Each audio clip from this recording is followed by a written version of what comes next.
Hello YouTube family, कैसे हो आप लोग। I hope you all are doing great. और फिर से स्वागत है आप सभी का एक नई वीडियो में। तो आज का जो वीडियो होने वाला है काफ़ी इन्फॉर्मेटिव वीडियो होने वाला है, क्योंकि मैं आपको वो चीज़ें बताने वाला हूँ जो मैंने गलती करी थी गाड़ी खरीदते समय। मैं चाहता हूँ कि आप वो गलती ना करें और आपको मैं वो सारी चीज़ें बताऊँगा, वो सारी पर्सपेक्टिव बताऊँगा जिससे आपको कंसिडर करना चाहिए गाड़ी खरीदते वक्त। तो वीडियो को एंड तक देखना। वीडियो थोड़ा बड़ा हो सकता है बट काफ़ी इन्फॉर्मेटिव और आपके लिए वैल्यूबल डेफिनेटली रहेगा ये वीडियो। तो चलो वीडियो को करते हैं स्टार्ट। और हम लोग अभी निकले हैं ड्राइव पे और बातें करते जाएंगे, ड्राइव भी करते जाएंगे और आपको सारी डिटेल भी देते जाएंगे और पॉइंट टू पॉइंट आपको हम बताते जाएंगे कि कैसे आपको अपनी नई कार खरीदनी है। और ये वीडियो आपको हेल्प करेगी अपनी न्यू कार की बाइंग डिसीजन में। जब भी आप नई गाड़ी खरीदने जाते हो ना, और डीलर आपको काफ़ी ज़्यादा बेवकूफ़ बनाने की कोशिश करते हैं। मेरे साथ भी हुआ था, क्योंकि मैं भी एक तरह से फर्स्ट टाइम बायर था गाड़ी के लिए और मुझे भी बेवकूफ़ बनाया गया।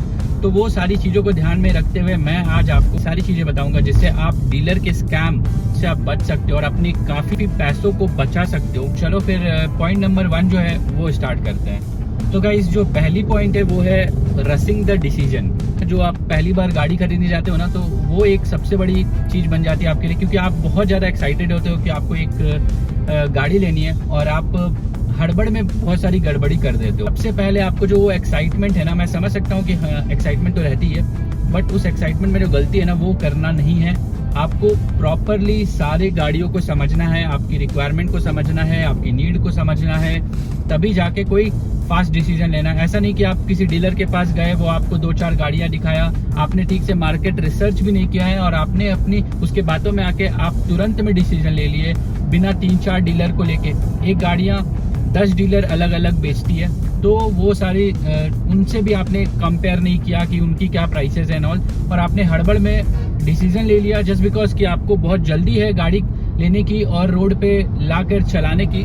वो गलती आपको नहीं करनी है। थोड़ा पेशेंस रखना पड़ेगा जब आप नई गाड़ी लेने के सोच रहे हो, क्योंकि उससे काम आपका बिगड़ता है और आपके पैसे भी बर्बाद हो सकते हैं। वो मैं आपको आगे बताऊंगा कैसे।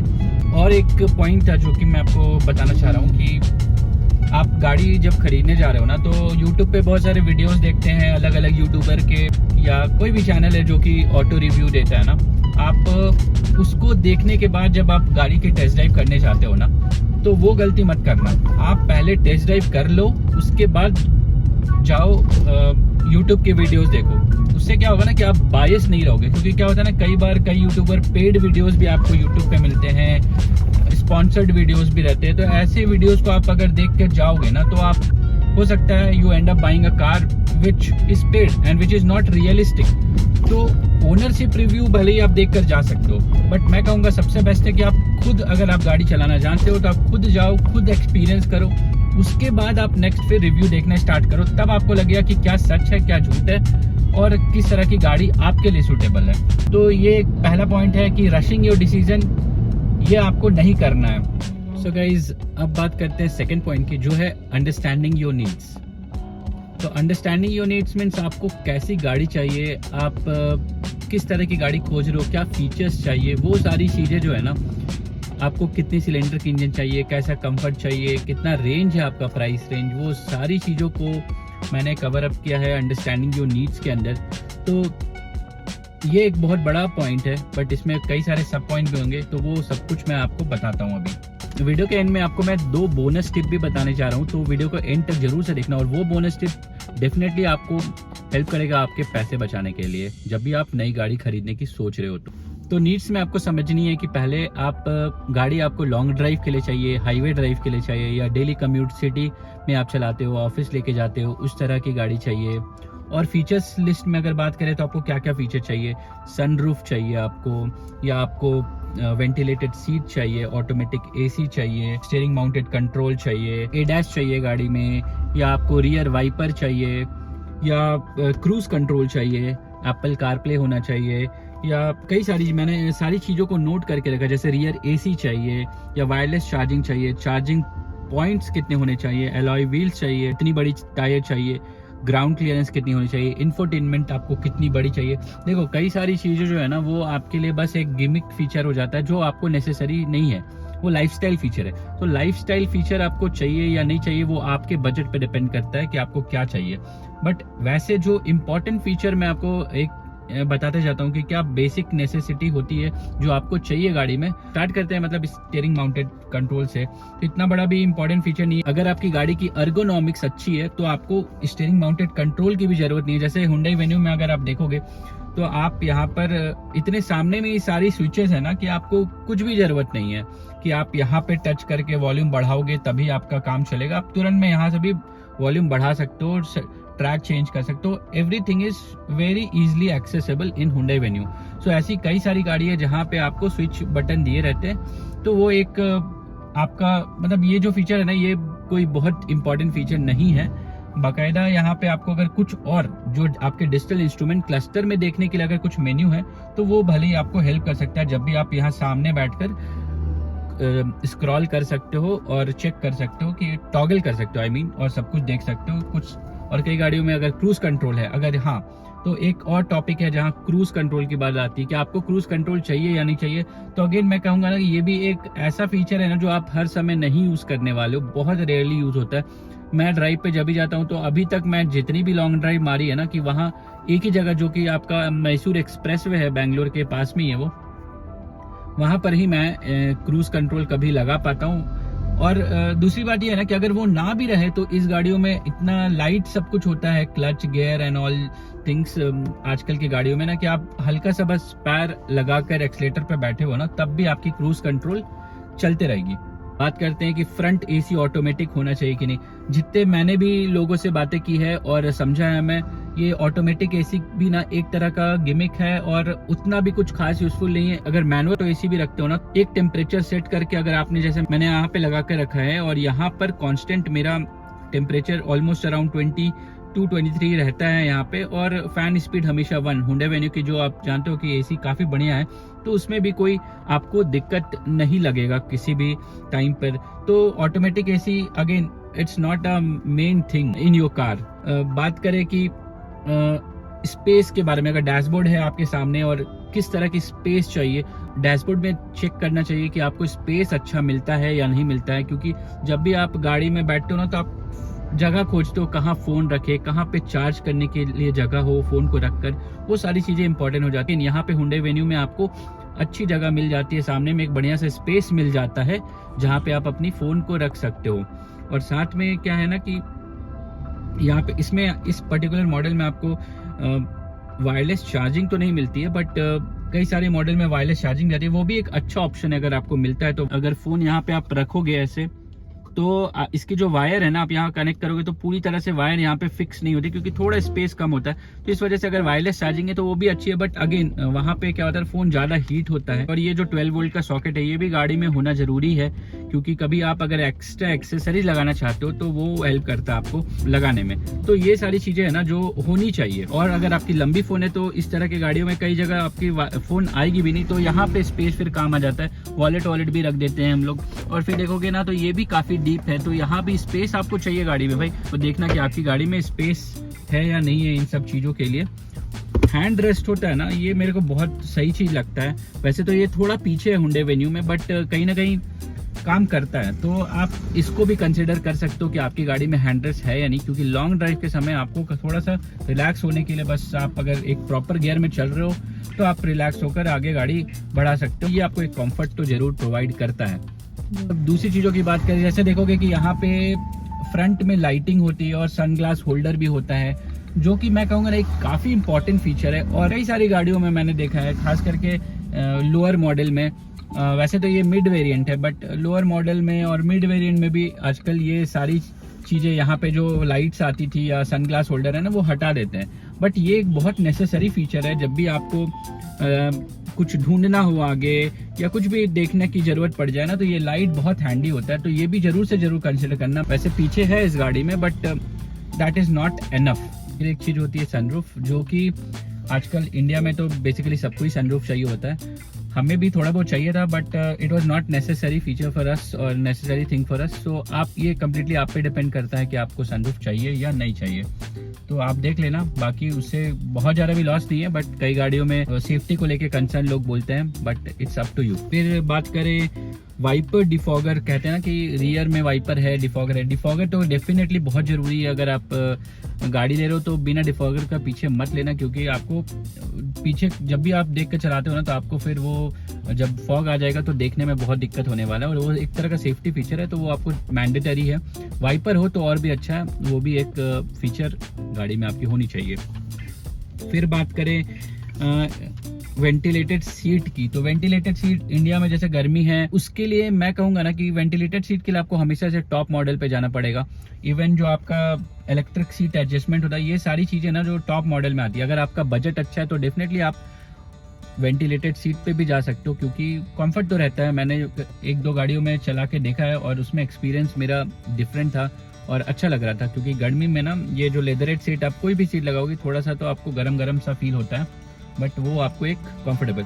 इस पे गर्मी से एक और बात आपको मैं बोलना चाहूँगा कि अगर आप गाड़ी ले रहे हो और ब्लैक कलर सोच रहे हो तो थोड़ा सा, क्योंकि मेरे पास भी ब्लैक कलर है, तो आप थोड़ा ध्यान देना, क्योंकि ब्लैक कलर थोड़ा जल्दी गर्म हो जाता है और बाकी गाड़ियों से यहाँ पे टेम्परेचर ना 25 to 30% आपकी टेम्परेचर गाड़ी की ज़्यादा रहती है। तो मे भी आप अगर थोड़े गर्म जगह में रहते हो तो अवॉइड करना ब्लैक कलर लेने से। तो पीछे पार्किंग सेंसर तो आजकल एक सारी गाड़ियों में मिलता है, बट बहुत लोग ना कहते हैं कि किसी गाड़ियों में 4 पार्किंग सेंसर है, किसी में 2 है, बट ये भी एक तरह का आपको ना गिमिक है मेरे ख्याल से, क्योंकि पीछे जब भी आप देखोगे ना तो 2 पार्किंग सेंसर है मेरे हुंडई वेन्यू में, और मोर देन एनफ है भाई। मैं कहीं भी टर्न लेता हूँ किसी भी एंगल से ना, वो अगर पीछे कुछ भी है ना तो वो डिटेक्ट कर लेता है। तो उस पर आप मत जाना कि कई सारी मारुति की गाड़ियों में देखना 4 पार्किंग सेंसर एंड ऑल मिलते हैं। Not needed, even 2 is enough. अगर आपका सेंसर प्रॉपरली कैलिब्रेटेड है आपके गाड़ी के अकॉर्डिंग तो कंपनी आपको ऐसा करके देती है। तो गाइज आप सोचोगे कि उस फ्रेम से मैं इस फ्रेम में कैसे आ गया, तो कुछ रिकॉर्डिंग छूट गई थी तो मैं सोचा ऐड कर देता हूँ घर पे आके। तो पार्किंग सेंसर की बात हो ही रही है तो रिवर्स पार्किंग कैमरा को कैसे भूल सकते हैं, क्योंकि वो भी एक इम्पॉर्टेंट चीज़ है, आपकी गाड़ी में होनी चाहिए। और अगर आपकी गाड़ी थोड़ी बड़ी है तो डेफिनेटली आपको वो इम्पॉर्टेंट रोल प्ले करेगा। आपको कहीं पार्किंग करनी हो या कहीं बम्पर टू बम्पर ट्रैफिक में अगर पीछे थोड़ा करना हो, उन सब समय में आपको वो डैमेज, आपकी गाड़ी में डैमेज होने से बचाता है। नई गाड़ी खरीद रहे हो तो वो भी एक पॉइंट कंसिडर कर सकते हो कि आपकी गाड़ी में रिवर्स कैमरा होना चाहिए, और एडप्टिव गाइडलाइन मिल जाए तो और भी अच्छा है। मोस्टली गाड़ियों में एडप्टिव गाइडलाइन के साथ आती है इनबिल्ट। रेट्रोफिट भी करा सकते हो, मैंने भी अपनी गाड़ी में कराया था।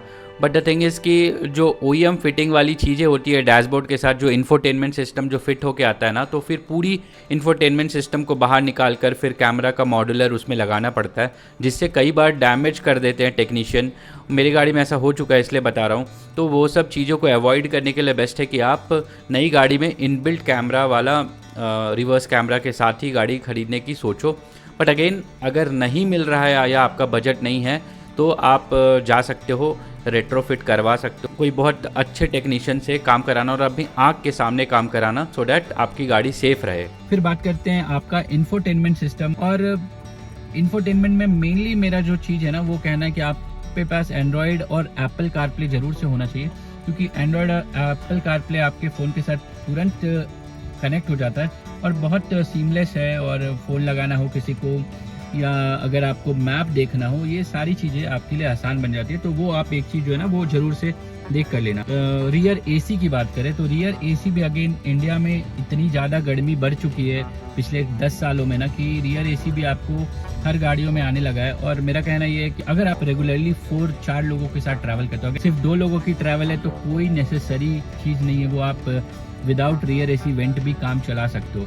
बट अगर आप रेगुलरली या इन बिटवीन कोई ना कोई आपके घर पे आता है तो आप उनको लेके जाना चाहते हो, तो अगर रियर एसी वेंट है तो काफ़ी हेल्प करेगा। हम लोग अभी रिसेंटली तमिलनाडु भी गए थे तो वहाँ पे काफ़ी गर्मी थी और पीछे मेरे साथ कुछ लोग थे तो उनको काफ़ी हेल्प किया रियर एसी।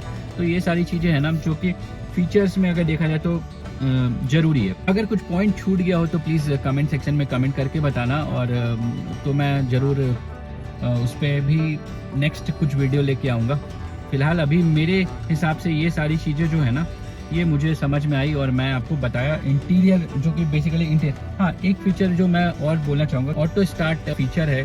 कई सारी गाड़ियों में ऑटो स्टार्ट होता है और हुंडई वेन्यू में तो डेफिनेटली होना चाहिए, क्योंकि ट्रैफिक में आप जब रुकते हो ना तो फिर पेट्रोल ये टर्बो गाड़ी है ना चूसती है आपकी। ऑटो स्टार्ट रहा ना तो ऑटोमेटिक गाड़ी थोड़ी देर के लिए स्टार्ट स्टॉप हो जाती है और फिर खुद ही क्लच दबाओगे तो गाड़ी स्टार्ट हो जाती है। तो ये एक बार बार गाड़ी स्टार्ट ऑन ऑफ नहीं करना पड़ता है, अच्छा फीचर है, ये होना चाहिए। जो सेफ्टी रिलेटेड चीज़ें हैं वो आगे बात करेंगे, बट चलो अभी बाहर की चीज़ों के बारे में बात करते हैं, जो कि अगेन फीचर के नाम पे है। आजकल तो सारी चीज़ें फीचर बन गई है। जो पहले एक आपको बेसिक चीज़ों में आपको गाड़ी में मिलती थी, वो आज फीचर के नाम पे मिलती है। आपको बाहर से क्या क्या गाड़ी में होनी चाहिए, तो पहला जो है ना कि वो है लाइटिंग। तो लाइटिंग एक ऐसा इंपॉर्टेंट फीचर है जो हमने भी कहीं ना कहीं गलती की है, क्योंकि इस गाड़ी में पर्टिकुलर जो Hyundai Venue टर्बो एग्जीक्यूटिव है हमारी, इसमें आपको रिफ्लेक्टर बेस्ड लाइट मिलता है और वो भी आपको हेलोजन बेस्ड मिलता है। तो ये गाड़ी की जो थ्रो थी इनिशियली बहुत बेकार थी। बाद में मैं अफसोस कर रहा था कि इससे एक वेरिएंट अगर ऊपर आप जाकर लेते हो तो उसमें आपको प्रोजेक्टर लाइट मिलता है, साथ में DRL भी मिलता है। तो कुछ पैसा लगा के बाहर से कुछ ना करना पड़े रेट्रोफिट, वो ज़्यादा अच्छा है कि आप एक वेरिएंट ऊपर लो जिसमें कि एटलीस्ट प्रोजेक्टर लाइट बहुत ज़रूरी है आजकल के डेट में। कहीं भी आप रात में निकल रहे हो ना, ये जो हेलोजन बेस्ड लाइट होते हैं रिफ्लेक्टर, आप पुराने ज़माने वाली हो गई है और बहुत लो इसका जो लाइट का थ्रो होता है वो होता है। तो आप कंसिडर जरूर से करना ये पॉइंट जब आप अपनी गाड़ी खरीदने के लिए जाए। बाकी अगर DRL नहीं है तो भी चलेगा, बट है तो वो भी एक अच्छा फीचर है आपकी गाड़ी में। I mean not a feature, but कई लोग मुझसे कहते हैं कि ये फीचर नहीं है, कई कमेंट आए कि DRL, बट या मैं कंसिडर इसलिए करता हूँ क्योंकि वो एक लाइट आपका नेसेसिटी है, बोल सकते हो कि आप कहीं भी ट्रैवल करते हो या रोड पे निकलते हो तो होना चाहिए, और थोड़ा लुक भी इन्हांस हो जाता है गाड़ी का। एलॉय व्हील भी एक चीज़ है, जो आपके टायर्स होते हैं, तो एलॉय व्हील मेरा कहना है कि अगर है तो अच्छी बात है, क्योंकि एलॉय व्हील से ना गाड़ी थोड़ी लाइट, व्हील्स आपकी लाइट रहती है ना, तो पिकअप एंड ऑल दैट थोड़ा बढ़िया रहता है। ये स्टील व्हील्स काफ़ी हैवी होते हैं, तो अगर आज की डेट में आप गाड़ी ले रहे हो तो आप वो भी एक पॉइंट रख सकते हो कि आपको एलॉय व्हील मिल जाए तो अच्छी बात है। बाकी एलॉय व्हील और फिर स्टील व्हील के अपने अपने फ़ायदे घाटे हैं, वो सारी चीज़ें अभी बात नहीं करेंगे, बट अगर आपको मिलता है एलॉय व्हील तो आप उसमें जा सकते हो। अगर नहीं मिलता है, आपका बजट नहीं है, तो आप इवन स्टील व्हील के साथ भी काम चला सकते हो। तो दूसरी चीज़ें ये है ना कि जैसे कि मैं एलॉय व्हील बोल रहा था, वैसे ही एक और चीज़ है कि आपकी जो व्हील की साइज़ है ना वो भी इम्पॉर्टेंट है। आज में स्टेबिलिटी अच्छी मिलती है और साथ में आपको है ना कि रोड में कॉन्फिडेंस ज़्यादा मिलेगा, आपको एक बढ़िया कंफर्ट भी मिलता है। कोशिश करना कि आपको गाड़ी थोड़ी बड़ी व्हील वाली 60 इंच वाली कम से कम आज की डेट में गाड़ी लो तो वो ज़्यादा बेहतर है। फिर गाइस एक और चीज़ आ जाती है, जहाँ हम लोग टायर्स की बात कर रहे हैं, तो जो ग्राउंड क्लियरेंस है ना वो भी आपको देखना पड़ेगा, क्योंकि इंडियन रोड्स इतने अच्छे नहीं होते। और अभी रिसेंटली मैं कल ही एक बैंगलोर इलेक्ट्रॉनिक सिटी से अपने घर केआरपुरम की तरफ आ रहा था और पूरा रोड ही ख़राब था। और वहाँ पे पता है ये Hyundai Venue की इतनी बढ़िया सी आपकी जो ग्राउंड क्लियरेंस है ना वो आपको हेल्प करती है डेफिनेटली, और आप एकदम कॉन्फिडेंटली ख़राब रास्तों पे भी ना भगा कर निकाल सकते हो। और जो कम हाइट वाली गाड़ियाँ रहती है वो स्ट्रगल करती है वहाँ पे धीरे धीरे जाने के लिए। तो ये अच्छा एक ज़रूरी है इंडियन रोड को कंडीशन को देखते हुए। तो इसलिए आजकल देखोगे ना कि काफ़ी लोग मिड कॉम्पैक्ट SUV कंसिडर करते हैं। कहूँगा कि आप एकदम कॉम्पैक्ट SUV लो, बट थोड़ी ग्राउंड क्लियरेंस वाली गाड़ी लो, जिसको आपको एटलीस्ट इंडियन रोड के हिसाब से फ़ायदा मिले। सेकेंड बड़ी पॉइंट है वो है इंजन सिलेक्शन, और ये एक क्रूशियल पार्ट है जब भी आप गाड़ी खरीदने की सोच रहे हो तो, क्योंकि यहाँ पे आपको देखना है कि आप 3 सिलेंडर इंजन खरीदना चाहते हो, 4 सिलेंडर खरीदना चाहते हो, टर्बो खरीदना चाहते हो, नेचुरली एस्पिरेटेड, ये सारी चॉइसेस है। तो मेरा कहना ये रहेगा कि अगर आप 3 सिलेंडर इंजन खरीदते हो तो पावर आपको कम मिलेगी। अगर टर्बो के बिना खरीदना चाह रहे हो 3 सिलेंडर, जैसे कि 3 सिलेंडर आपकी टाटा की पंच में आती है और उसमें ना पावर काफ़ी कम रहता है। इवन पुरानी जो Wagner and all those car, बहुत सारी गाड़ियाँ हैं जिसमें आपको 3 सिलेंडर इंजन मिलता है, तो पावर के साथ आपको कॉम्प्रोमाइज़ करना पड़ेगा। बट मेरा कहना ये है कि अगर आप 3 सिलेंडर ही लेते हो तो कोशिश करो कि आप टर्बो पे जाने का, क्योंकि टर्बो इंजन में पावर आपको अच्छी मिल जाती है, टॉर्क भी बढ़िया मिल जाता है। अगर 3 सिलेंडर टर्बो ले रहे हो तो वो आप हाईवे में, सिटी में, कहीं पर भी आप उसको चला सकते हो, बट आपको माइलेज के साथ बहुत कॉम्प्रोमाइज़ करना पड़ सकता है। अगर आप मोस्टली सिटी ड्राइव करते हो बम्पर टू बम्पर, तो वहाँ पर ना गाड़ी आइडलिंग में भी बहुत पेट्रोल चूसती है 3 सिलेंडर टर्बो इंजन। बट बात करें अगर आपको स्मूथ एक्सपीरियंस चाहिए तो आप, और अच्छी माइलेज भी चाहिए, तो आप 4 सिलेंडर वाली इंजन पे जाओ, जहाँ पे आपको 4 सिलेंडर नेचुरली एस्पिरेटेड इंजन हो। वहाँ पे आपको ना बेहतरीन माइलेज भी मिलेगा, 3 सिलेंडर से नहीं बेहतरीन, बट 4 सिलेंडर के हिसाब से आपको अच्छी माइलेज भी मिलेगी। एक बहुत बढ़िया स्मूथ फीलिंग जो है ना गाड़ी में, बोलते हैं ना 1.5 लीटर का जो भी इंजन आता है, बहुत बढ़िया शांत काम इंजन होता है। वो आप गाड़ी में बैठते साथ समझ जाओगे कि एकदम स्ट्रेस फ्री इंजन है 4 सिलेंडर वाली। तो उसमें भी आप अगर टर्बो लेते हो तो फिर अगेन उसका मज़ा कुछ और है। तो 4 सिलेंडर टर्बो अगर आप लेते हो तो बहुत बढ़िया पावर, बहुत बढ़िया टॉर्क, और उसमें लो एंड का भी कोई ज़्यादा दिक्कत नहीं होता। जो 3 सिलेंडर वाली गाड़ियों में थोड़ा लो एंड का प्रॉब्लम होता है, थोड़ा सा आपको गाड़ी सडर करती है, वाइब्रेट करके उठेगी अगर आप ट्रैफिक में हो तो। बट 4 सिलेंडर टर्बो लोगे तो वो इशू भी सॉल्व है, क्योंकि बड़ी इंजन है तो ऑलरेडी उसके पास अच्छी खासी पावर होती है, और साथ में आपको टर्बो जब आप हाईवे में चलाओगे ना तो मज़ा ही आ जाएगा। तो ये एक पॉइंट है जो आपको इंजन सिलेक्शन में ये सारी चीज़ों का ध्यान रखना है। बाकी माइलेज अगर टर्बो में जाते हो तो माइलेज आपको थोड़ा कमेगा basically in the city drive, but highway में अगेन टर्बो इंजन का माइलेज भी बढ़िया रहता है। तो गाइस नेक्स्ट चीज जो बात करनी थी मुझे वो है आपके ट्रांसमिशन को लेकर कि आपको किस तरह की ट्रांसमिशन सेलेक्ट करनी चाहिए, मैनुअल या ऑटो। तो देखो आप मैक्सिमम लोगों को आज देखोगे ना तो सब कोई ऑटोमेटिक की तरफ जा रहे हैं। तो उसके पीछे रीजन है ना कि इतना ईज है, और आजकल माइलेज भी ऑटोमेटिक के साथ अच्छा मिलने लगा है। ऐसा भी नहीं है कि बहुत ज़्यादा माइलेज ड्रॉप होता है, बहुत तो बहुत 1 किलोमीटर पर लीटर के हिसाब से आपका माइलेज ड्रॉप आता है। तो मेरे हिसाब से अगर आप सिटी ड्राइव करते हो, क्योंकि आप गाड़ी ले रहे हो तो सिटी में भी ड्राइव करोगे ही करोगे, तो आप आज के डेट में अगर ले रहे हो तो ऑटोमेटिक लो। और ऑटोमेटिक में एक से एक टेक्नोलॉजी आ गई है, जैसे कि आपका DCT बोलो या आप IVT बोलो या आप टॉर्क कन्वर्टर बोलो, काफ़ी सारी चीज़ें आ गई है। आप उसके बारे में एक सेपरेट वीडियो ही बन सकते हैं कि कौन सी ट्रांसमिशन यूज़ करनी है। बट फिलहाल मेरे हिसाब से अगर आप नई गाड़ी लेना चाह रहे हो तो आप ऑटोमेटिक की तरफ जाओ आज के डेट में। इंजन की बात हो ही रही है तो माइलेज की भी बात कर लेते हैं, क्योंकि ये भी एक पॉइंट है ना जो आपको कंसिडर करनी ही चाहिए। अगर नहीं करते हो तो आप बाद में बिल्कुल पछताने वाले हो, जैसे अभी हम पछता रहे हैं थोड़ा थोड़ा, नॉट कम्प्लीटली। क्योंकि इंडिया में ज़्यादातर लोग मिडिल क्लास फैमिली हैं, और मिडिल क्लास फैमिली के लिए माइलेज एक इम्पॉर्टेंट फैक्टर हो जाता है। आप कहीं भी घूमने जाते हो कहीं भी, तो आप ज़रूर पेट्रोल तो देखते हो कितना खर्चा होता है ना। तो आपको वो चीज़ देखनी चाहिए। वैसे जो इंजन ऑप्शन बोला ना कि उसमें आप अगर डीजल ले लेते हो तो डीजल ले तो लोगे, बट अभी जिस तरह का सिचुएशन चल रहा है BS7 एंड ऑल, आने वाला BS8 भी आ जाएगा, पता नहीं क्यों। हो सकता है कि आप डीजल गाड़ी ले लो और कल वो फिर बैन हो जाए। तो इस तरह की चीज़ों को अवॉइड करना ही बेटर है। तो मेरा सजेशन है कि पेट्रोल गाड़ी आप अभी फ़िलहाल लो, क्योंकि एक गाड़ी आप रखते हो तो काफ़ी दिनों तक रखोगे। और अगेन ये सबके लिए अप्लाई नहीं होता है, बहुत लोग तो गाड़ी 3 साल 4 साल चला कर बेच देते हैं, बट मिनिमम लोग 5 साल तो गाड़ी रखते हैं, तभी आपको एक प्रॉपर यूज़ भी होता है और रीसेल भी मिलता है, जो कि मतलब हर हिसाब से सही हो। तो ये सोच के लेना कि किस गाड़ी की कितनी माइलेज है, अच्छा रिसर्च करना इसके ऊपर कि माइलेज ना आजकल उतनी अच्छी भी माइलेज गाड़ियाँ सॉरी फॉर दैट, वो पटाखे वो बुलेट की पटाखे छूट रहे थे एग्जॉस्ट नोट से। मुझे ऐसा लगा किसी ने बंदूक चला दिया। तो मैं बात कर रहा था कि माइलेज जो है ना वो आपको कंसिडर करनी ही चाहिए। मारुति की भी गाड़ियां हैं ना कि जो माइलेज एटलीस्ट बहुत बढ़िया निकाल देती है, बट अगेन अगर आप बियर कर सकते हो, थोड़ा बहुत कॉम्प्रोमाइज़ कर सकते हो, तो आप और भी गाड़ियां देख सकते हो। बट आपको अगर स्पेशली माइलेज के लिए गाड़ी चाहिए तो कुछ गाड़ियों को अवॉइड ही कर लेना तो आपके लिए बेहतर होगा। बात करते हैं सस्पेंशन, जो कि एक अगेन बहुत इंपॉर्टेंट टॉपिक है, और आपको समझना जरूरी है कि आप गाड़ी अगर ले रहे हो ना तो कॉम्प्रोमाइज़ मत करना सस्पेंशन से, क्योंकि गाड़ी अगर रोड पे फ्लूइड नहीं चलती है ना तो भाई मज़ा नहीं आता है। हाँ, अगर ज़्यादा सॉफ्ट सस्पेंशन पे आप जाते हो ना तो फिर आपको हैंडलिंग में कॉम्प्रोमाइज़ करना पड़ेगा।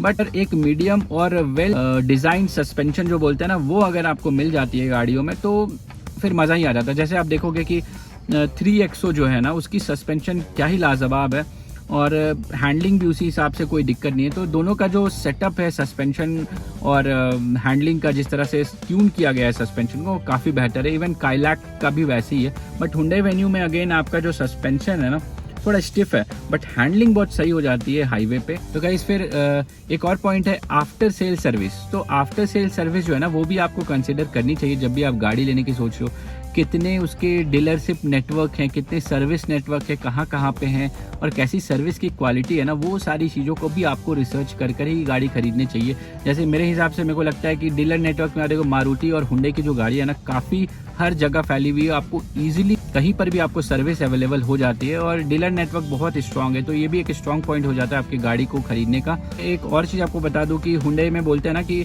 कि सर्विस बहुत बढ़िया है, मारुति में बढ़िया, मारुति की तो डेफिनेटली बढ़िया, बट यहाँ पे इतनी सारी गाड़ियां हैं ना मार्केट में कि डीलर को संभालते संभालते उनकी हालत ख़राब रहती है। तो आपको सही से आपके गाड़ी के ऊपर जो बोलते हैं टेक केयर करना, वो थोड़ा सा लिमिटेड हो जाता है। और वहीं जहाँ पे कम गाड़ियाँ हैं ना, तो वहाँ पे टेक केयर आपको अच्छा मिलेगा आपकी गाड़ियों के लिए। तो ये सारी चीज़ें है आफ्टर सेल सर्विस से रिलेटेड आपको थोड़ा सा कंसिडर करके अपनी बाइंग डिसीजन को रखनी है। और फिर हम लोग आते हैं लास्ट पॉइंट, जो कि है सेफ्टी। वैसे तो ये पॉइंट बहुत इंपॉर्टेंट है, बट कंज्यूमर कई दफ़ा इस चीज़ों को हम लोग जैसे कस्टमर उतना ज़्यादा भी वैल्यू नहीं देते हैं। बट सेफ्टी में आपको ADAS function and all, 6 air bag, ये सारी चीज़ें आ गई है। वैसे अगर आप जनरल गाड़ियाँ खरीदने जाते हो तो 6 एयर बैग के साथ गाड़ियाँ आजकल मिल रही है, और वो डेफिनेटली चेक कर ही लेना। और अगर आपकी गाड़ी की 5 स्टार रेटिंग है तो वो आप it is very good. Build quality भी चेक करना जब आप डोर को लगाते हो, सारी कि कितना हल्का है, कितना भारी है डोर। बोनेट उठा कर चेक कर सकते हो कि कैसी उसकी बिल्ड है, हेवी है या क्या है। जैसे आप अगेन मैं 3 महिंद्रा की गाड़ियों का एग्जांपल लूँगा। 3XO जो है ना, काफ़ी हेवी बिल्ड है उस गाड़ी की, और जब भी बोनेट उठाओगे ना तभी आपको पता चल जाएगा कि ये गाड़ी कितनी स्ट्रॉन्ग है। और वहीं पे आप अगर हुंडई की गाड़ियों को देखो या मारुति की गाड़ी ना, तो बहुत हल्का है door. And again like Maruti तो बहुत ही हल्का डोर बनाता है, बट हुंडई हो या किया हो, ये सारी मिड में आ जाती है। और फिर अगर ऊपर जाओ तो इंडियन कार मैन्युफैक्चरर जैसे टाटा और महिंद्रा की गाड़ी काफ़ी स्ट्रॉन्ग गाड़ियाँ बनाती है और 5 स्टार रेटिंग के साथ बनाती है। तो वो भी आप एक पॉइंट कंसिडर कर सकते हो कि आपको कौन सी गाड़ी लेनी है। तो सेफ्टी में ना कई सारी चीज़ें आ जाती है जो मैं वीडियो में इंक्लूड पहले नहीं कर पाया था रिकॉर्डिंग करते वक्त, क्योंकि टाइम की कमी हो रही थी उस दिन। तो पहला कुछ चीज़ें हैं जो मैं आपको बताते जाता हूँ। पहला है सेफ्टी के नाम पे अभी हमें TPMS मिलने लगा है कार में। तो TPMS tyre pressure monitoring system जो होता है ना, उसके थ्रू आपको हमेशा दिखते रहेगा कि आपके किस चक्के में कितना हवा है। और अगर वो फीचर आपको है ना, तो आपको कहीं ना पीस ऑफ माइंड रहता है कि हमेशा आपको चेक करवाने की ज़रूरत नहीं है। और किसी में अगर ज़्यादा किसी में कम रहा तो दिक्कत हो सकता है। आप गाड़ी लेने की सोच रहे हो तो TPMS भी आप पूछना कि आपके गाड़ी में मिल रही है या नहीं मिल रही है। ऐसे काफ़ी हुंडई की गाड़ियों में तो देते ही हैं, महिंद्रा में भी देने लगे हैं, टाटा में भी आती है। और आप तो बेस मॉडल में भी, बेस से एक ऊपर जाओ तो ज़रूर TPMS मिल जाता है मिड वेरिएंट से, तो वो भी एक पॉइंट हो सकता है। और भी कुछ चीज़ें हैं जैसे कि अलर्ट सिस्टम आपकी गाड़ी की, जैसे है ना कि आपकी डोर जब भी ओपन रहती है तो आपको गाड़ी ना अलर्ट दे देती है कि आपकी डोर ओपन है, या सीट बेल्ट किसी ने नहीं लगाया है तो उसके लिए भी आपको अलर्ट मिलता है। तो ये सारी छोटी छोटी चीज़ें बट सेफ्टी के लिए ना बहुत इंपॉर्टेंट हो जाती है। तो ये सब भी आप चेक कर सकते हो जब भी आप गाड़ी देखने जा रहे हो तो। एंड मोर देन डैट आपको ये भी देखनी है कि आपकी गाड़ी में कितनी एयर बैग्स है एंड कौन कौन सी इलेक्ट्रॉनिक स्टेबिलिटी फीचर्स आपको मिलती है। ESP, hill hold assist, hill descent control भी आने लगा है। हिल होल्ड असिस्ट आपकी गाड़ी में होना ज़रूरी है।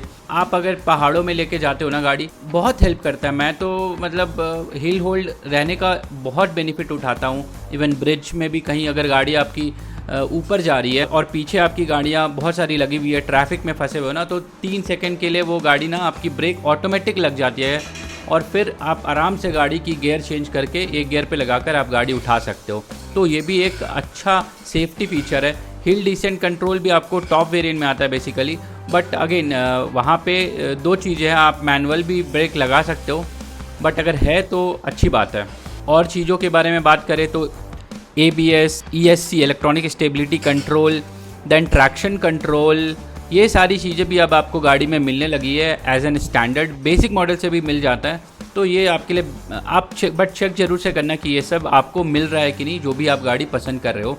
और साथ में तो double disc only in front मिलता है और किसी किसी में 4 डिस्क। अगर 4 डिस्क वाली गाड़ी मिल रही है तो वो अगेन एडेड एडवांटेज है। आपकी ब्रेकिंग थोड़ी और स्ट्रॉन्ग ज़रूर हो जाती है जब आप हाई स्पीड क्रूजिंग कर रहे होते हो तो गाइस ये सारी बातें हो गई कि आपको कैसी गाड़ी खरीदनी चाहिए, आपकी चॉइस कैसी होनी चाहिए, ये सब चीज़ तो सही है। बट एक चीज़ है ना, जब आप गाड़ी खरीदने जाते हो, जब आप डिसाइड कर लेते हो और आप गाड़ी खरीदने जाते हो, तो वहाँ पर कई दफ़ा आपको बेवकूफ़ बना दिया जाता है डीलर के द्वारा। जब भी डीलर के पास जाओ तो आपको किस चीज़ों का ध्यान रखना चाहिए अपनी फाइनल गाड़ी को फाइनल करते वक्त। तो वहाँ पे है ना कि मैंने उसके लिए भी पॉइंट लिख के रखे हैं कि आप डीलर के पास, जैसा मैंने सबसे पहले बताया था कि एक्साइटमेंट जो होता है ना आपको गाड़ी खरीदने का, वो आपको डीलर को भी दिखाना नहीं है, बिल्कुल भी नहीं। आप एकदम नॉर्मली जाओ और उनको जैसा दिखाओ कि मुझे कोई हड़बड़ नहीं है गाड़ी का, क्योंकि अगर वो आपके पास हड़बड़ी देख लेंगे ना तो आप उनसे सही से डील नहीं कर पाओगे और वो आपको अलग अलग ऑफर भी सही से नहीं बताएंगे, क्योंकि वो जान जाएंगे कि आपको गाड़ी खरीदने की हड़बड़ी है और आप उनके बातों में आ जाओगे। ठीक है, तो आप एकदम नॉर्मल होके उनके पास जाओ, कोई एक्साइटमेंट मत दिखाओ। अगेन, एक नहीं जितने डीलरशिप हैं सबके पास जाओ, एक से कोटेशन लो और सबसे पहले जाकर सबके साथ जाकर चेक करो कि दूसरे डीलर आपको वही गाड़ी कितने में दे रहे हैं। फिर आपको जब वो डिसाइड हो जाए कि आपको इस डीलर से आपको बेस्ट मतलब वैल्यू फॉर मनी चीज़ मिल रही है, आपको गाड़ी सबसे कम दाम में मिल रही है, तो आप उससे फिर निगोशिएट करना और स्टार्ट करो। उससे सबसे पहले आप जो गाड़ी के ऊपर कंपनी से जो आपको जो डिस्काउंट मिलती है ना उसके बारे में पूछो, क्योंकि वहीं पे बहुत लोग सोचते हैं ना कि कुछ डिस्काउंट ही नहीं है, बट कई गाड़ियों में अभी डिस्काउंट धड़ाधड़ डिस्काउंट मिल रहा है। तो आप देखो कि आपकी गाड़ी में 70,000 50,000, हुंडई की वेन्यू में अभी 75,000 का डिस्काउंट चल रहा है और भी कई सारी मॉडल्स है ना जिसमें डिस्काउंट चल रहा है, तो वो डिस्काउंट देखना आपको जरूरी है। उसके बाद वो सिर्फ वही डिस्काउंट नहीं है, गाड़ी में और भी शोरूम की तरफ से भी अलग डीलर अपनी डिस्काउंट भी देते हैं कुछ, तो उसके लिए भी आप पूछो कि आपको वो डिस्काउंट दे रहे हैं कि नहीं। उसके बाद कभी आप अगर कॉर्पोरेट में काम करते हो या आप गवर्नमेंट एम्प्लॉय हो, उनके लिए भी स्पेसिफिक डिस्काउंट होता है, तो उस तरह के भी डिस्काउंट के लिए आप डीलर से बात करो कि आपको वो डिस्काउंट दे रहे हैं कि नहीं दे रहे हैं। तो ये हो गई आपको डिस्काउंट लेने की बात। और एक पॉइंट है जहाँ पे आप डिस्काउंट जब लेने चाह रहे हो तो आपको ये देखना है कि गाड़ी की जब आपको जो गाड़ी दे रहे हैं वो कब की मैन्युफैक्चर। अगर वो बोलते हैं कि आपके 3 महीने से ऊपर की मैन्युफैक्चर्ड गाड़ी है, तुरंत में आप उनसे बोलो कि आप मुझे उस पर भी डिस्काउंट दो। कई दफ़ा आपको लास्ट ईयर की भी गाड़ी मॉडल मिल जाए तो आप उसको भी चेक करो, अगर वो भी आपको हेवी डिस्काउंट में मिल सकता है। तो ये सारी चीज़ें ना डिस्काउंट के बारे में हो गई। बाकी इंश्योरेंस, यहाँ पे डीलर आपको लूटना चाहते हैं। इस गाड़ी को लेकर मुझे जो डिस्काउंट मिला ना वो काफ़ी बेकार डिस्काउंट दिया था उन्होंने, क्योंकि हमें डिस्काउंट तो दिया एक तरफ से और साथ में डीलर ने हमें इंश्योरेंस में लूट लिया। क्योंकि जो मिड साइज़ की जो गाड़ी होती है, अंडर 4 मीटर वाली जो गाड़ी है, वहाँ पे आपको ज़्यादा से ज़्यादा ना 25 से 30 हज़ार में नया इंश्योरेंस मिलता है, बट डीलर ने मुझसे 50,000+ ले लिया था, जो कि मुझे एक्चुअली उसने मेरे साथ ब्लफ किया था, क्योंकि उसने इनिशियली मुझे नहीं बताया था कि आपको क्या डिस्काउंट मिल रहा है और मैंने ब्रेकअप नहीं देखा। तो सबसे बेस्ट क्या है ना कि आप जब भी कोट लेते हो या जब फाइनल कोट, तो उसमें देखो क्या क्या ब्रेकअप है, कहाँ कहाँ डिस्काउंट है, आपको इंश्योरेंस पे डिस्काउंट है या आपको ओवरऑल गाड़ी की प्राइस पे डिस्काउंट है और किस तरह से डिस्काउंट, सब चीज़ों पे डिस्काउंट होता है। तो इंश्योरेंस भी आप इतनी महंगे इंश्योरेंस लेके कुछ नहीं है। शोरूम वाले आपको ये भी बोलेंगे कि मेरे से इंश्योरेंस लो, आपको ऐसा कुछ नहीं है। आप कहीं से भी इंश्योरेंस लेते हो, बाहर से सर्वेयर आता है जब आपकी गाड़ी की एक्सीडेंट होती है और चेक करने, और उसके हिसाब से ही आपको जो उसकी जो निकल के आती है कि आपको क्या मिलने वाला है इंश्योरेंस के थ्रू, वो आपको मिलता है। तो ये सब डीलरशिप से आप सावधान रहना और डिस्काउंट मैक्सिमम से मैक्सिमम डिस्काउंट लेना है। अगर आप गाड़ी खरीद रहे हो तो कोशिश करो कि आप एडिशनल वारंटी जो है ना वो भी ले लो, क्योंकि कहीं ना कहीं आपकी गाड़ी की रेसियल भी अच्छी हो जाती है और एट दी एंड आप 5 साल तक भी, मान लो 3 साल चलाया 4 साल चलाया आपको बेचना है, तब भी आपकी गाड़ी अगर 5 साल 7 साल के लिए आपकी सेफ है गाड़ी। पहला तो आपको खुद की सेफ्टी मिलेगी इन टर्म्स ऑफ अगर कोई पार्ट खराब हो जाए, काफ़ी महंगे चीज़ आते हैं गाड़ियों के, तो उससे आप बच पाओगे। दूसरा है कि रीसेल वैल्यू भी आपको काफ़ी बढ़िया मिल जाएगा अगर आपकी गाड़ी स्टिल वारंटी में है तो गाइस अब बात करते हैं बोनस टिप के बारे में, जो मैं आपको वीडियो में पहले ही बोला था कि बताऊंगा at the end of the video. तो क्या है कि आप जब भी कोई भी गाड़ी पसंद कर रहे हो, ठीक है, कंसिडर एक गाड़ी एग्जांपल ले लेता हूँ कि आप स्कोडा काइलैक ले रहे हो और जो भी वेरिएंट उसमें ले रहे हो, ठीक है, तो उसको आप सबसे पहले जो उसकी सबसे लोअर वेरिएंट है ना उसके साथ कंपेयर ज़रूर से करना। जैसे कि जो अराउंड 8 लाख के आता है एक शोरूम, तो आप 8 लाख में आपको क्या मिल रहा है, और अगर आप 15 लाख रुपया लगा रहे हो उसी गाड़ी को लेने के लिए, तो आपको एडिशनली क्या मिल रहा है और क्या वो जस्टिफाइएबल है। उतना पैसा जो आप एक्स्ट्रा लगा रहे हो, 7 लाख जो लगा रहे हो, क्या वो जो चीज़ें आपको मिल रही है वो क्या जस्टिफाई करती है, वो ज़रूर से चेक करना गाड़ी में। और नेक्स्ट चीज़ ये है कि जो टॉप वेरिएंट है गाड़ी में, उसी गाड़ी की जो टॉप वेरिएंट है उसको भी देखना कि उसमें आखिर आपको क्या क्या मिल रहा है और आप क्या क्या चीज़ मिस कर जा रहे हो जो वेरिएंट आप लेने की सोच रहे हो। तो इस तरह से आप टॉप और जो सबसे बेस वेरिएंट है दोनों के साथ अपनी वेरिएंट को ज़रूर से ज़रूर कंपेयर करना, तो सही वेरिएंट चूज़ करने में आपको डेफिनेटली मदद कर सकता है। और एक बोनस टिप है कि आप अगर मान लो 15, 16, 17 लाख की कोई स्मॉल गाड़ी, छोटी गाड़ी ले रहे हो या मिड एसयूवी, कॉम्पैक्ट एसयूवी ले रहे हो ना, तो आप उससे एक सेगमेंट ऊपर की गाड़ी जाकर भी चेक करना। क्योंकि क्या होता है ना कि कई दफ़ा जो आपके वेरिएंट में जो सारी फीचर्स मिल रही है ना, वो ऊपर सेगमेंट की बेस वेरिएंट में ही आपको मिल जाएगी। कि बजट में आपको एक सेगमेंट ऊपर वाली गाड़ी मिल जाए तो क्यों ना आप, अगर आपके पास स्पेस है गाड़ी रखने के लिए और आपको प्रॉपर बड़ी गाड़ी चाहिए तो वो भी आप कंसिडर कर सकते हो। काफ़ी देर तक हम लोग शूटिंग कर रहे थे गाड़ी में बैठ के और आपको सारी डिटेल दे दी मैंने, जितना भी मैंने समझा एक नई गाड़ी को खरीदते समय। और मैं खुद ही बेवकूफ़ बन चुका हूँ कुछ चीज़ों में, क्योंकि I was also the first time buyer. But although मेरी टेक्निकल नॉलेज गाड़ियों को लेके काफ़ी अच्छी है, क्योंकि मैं एज अ मैकेनिकल इंजीनियरिंग मैंने की और ऑटोमोबाइल मेरा सब्जेक्ट रहा है। टेक्निकल नॉलेज होते हुए भी मुझे लोगों ने, क्योंकि वो नॉलेज एंड देन सेल्स वाली नॉलेज डिफरेंट होती है, काफ़ी सारी इन्फॉर्मेशन जो है ना वो मैंने आपको दे दी है। एंड आई होप कि आपको कहीं ना कहीं ये वीडियो हेल्प करेगा। अगर वीडियो अच्छा लगा हो तो प्लीज़ लाइक कर देना, अगर चैनल पे नए हो तो सब्सक्राइब कर लेना। और कोई भी अगर नई गाड़ी खरीदने की सोच रहा है या फर्स्ट टाइम बायर है ना, तो उनको ये वीडियो ज़रूर से ज़रूर फॉरवर्ड करना, शेयर करना, क्योंकि उनको एक हेल्प मिल जाएगा। और तो फिर करते वीडियो को आज यहीं पे एंड, फिर मिलते एक नई दिन नई वीडियो के साथ। तब तक के लिए stay safe, keep riding, keep travelling, bye bye.